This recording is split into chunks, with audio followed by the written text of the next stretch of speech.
So good, so good, so good. New markdowns up to 70% off are at Nordstrom Rack stores now. Fresh kicks, spring tops, new dresses. There's always a score. I mean, the denim section is unreal. Why do I rack? All the dresses. I always find something amazing. Head to your Nordstrom Rack store to find can't-miss deals on all the spring things. Great brands, great prices. That's why you rack.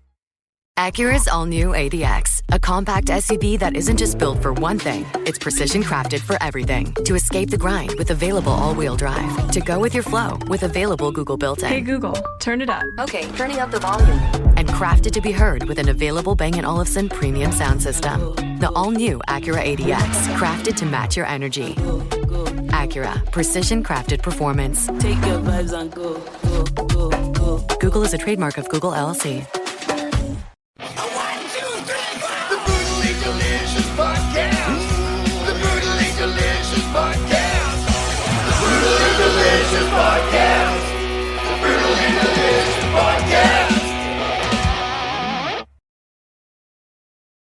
What's up, everybody? This is Dark Macek with Brutally Delicious, coming at you with a review of YE Banished Privateers' brand new album, Till the Sea Shall Give Up Her Dead.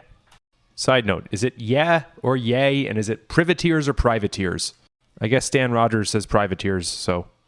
Anyways, so, bit of a departure from our usual style here, and that this band is really not metal, per se. They played Wacken, but I don't think I heard a single distorted guitar in the entire album, or like double bass drumming. No references to Satan, whatever, but they are signed to Napalm Records. But still, somehow, it felt like it belonged and was at home with metal. Obviously, Ailstorm and Swashbuckle and now Visions of Atlantis have made a great name for themselves playing pirate-themed metal, so why not just go a step farther and play just legitimate pirate music? Some might recall that in early 2021, right before most of us got vaccinated and life got kinda back to normal, there was a big trend called shanty talk, which was people singing sea shanties, namely the Wellerman. This is more akin to that than it is to stuff like Ailstorm. And if you ask me, that's really cool because there's a lot of bands out there that, try to sound like Ailstorm. There's not a lot of bands out there that sound like this. And mind you, I'm mainly a metal reviewer, so I'm not going to be able to speak with the same vocabulary about this as I can about Twilight Force. But music is music, and I can find some really cool things to say about it. Last thing before we get into some songs, I was going into this thinking it was going to be all fun drinking songs, and it's not that. Apparently, the purpose of a sea shanty was to get deck crew to be able to synchronize their movements. So if they were trying to raise the mast, they were like, hey, ho, as they pulled. There's a lot of that on there, and some of them are actually sadder. It makes you really appreciate the songwriting instead of just appreciating the gimmick.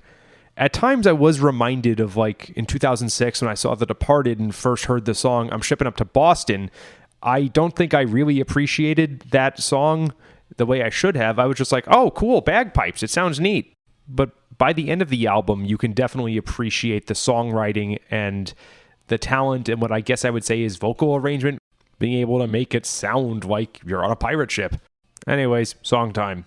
The Cranker. It's not a straightforward tavern song, which is actually what I thought they would open with, but it's a lot more melancholic. Great gang vocals when they do come in, though.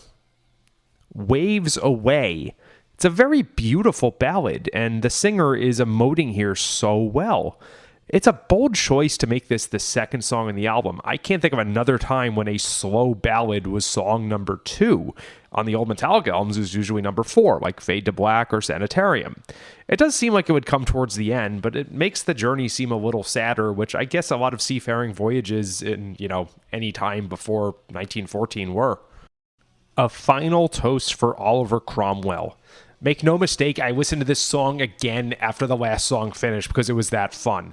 This is your fun as shit tavern sing-along, and while I'm not so fond of it in a modern context, the thought of singing about someone burning in hell is just hilarious.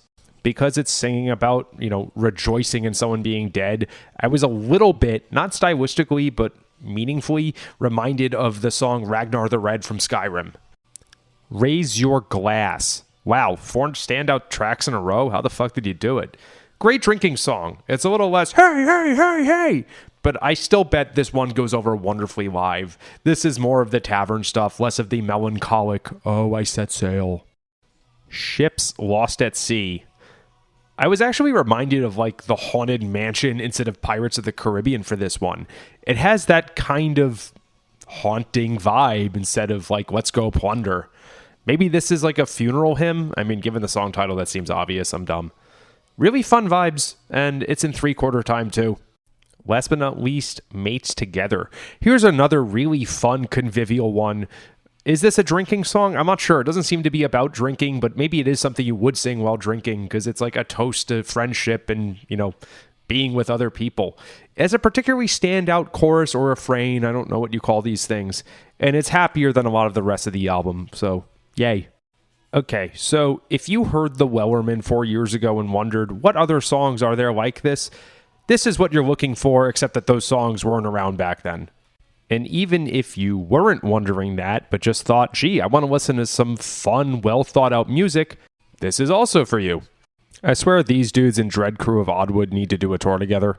It'd be as fun as a Corpaclani show. Though I think the local hospitals would all need to be alerted and be ready for stomach pumps. I kid. Well, maybe. Thanks for this, everybody. This was awesome. Rock on.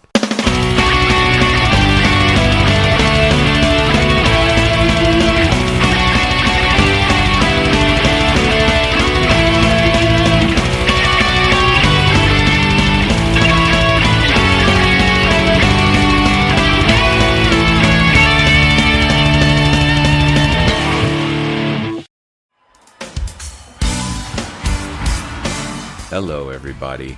I'm Bruce. And I'm Nolan, and this is the Corner of Gray Street podcast.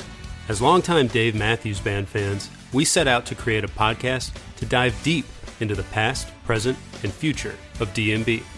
Not only do we recap and review shows within an ongoing tour, but we revisit past shows from throughout the band's history, conduct interviews with a wide variety of guests with ties to DMB, and create unique and exclusive content like our Concerts on the Corner series. Whether you're a fan of the band or just a fan of great music, we think you'll find something you'll enjoy. We can't wait to see you on the Corner of Gray Street.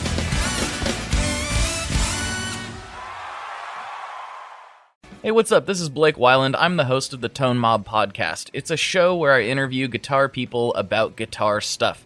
We talk about their pedals, their amps, their accessories, their preferences, all that stuff, as well as a healthy dose of whatever comes up. Topics have ranged from aliens to addiction and anywhere in between. Oh yeah, and pizza. We're definitely going to be talking about pizza.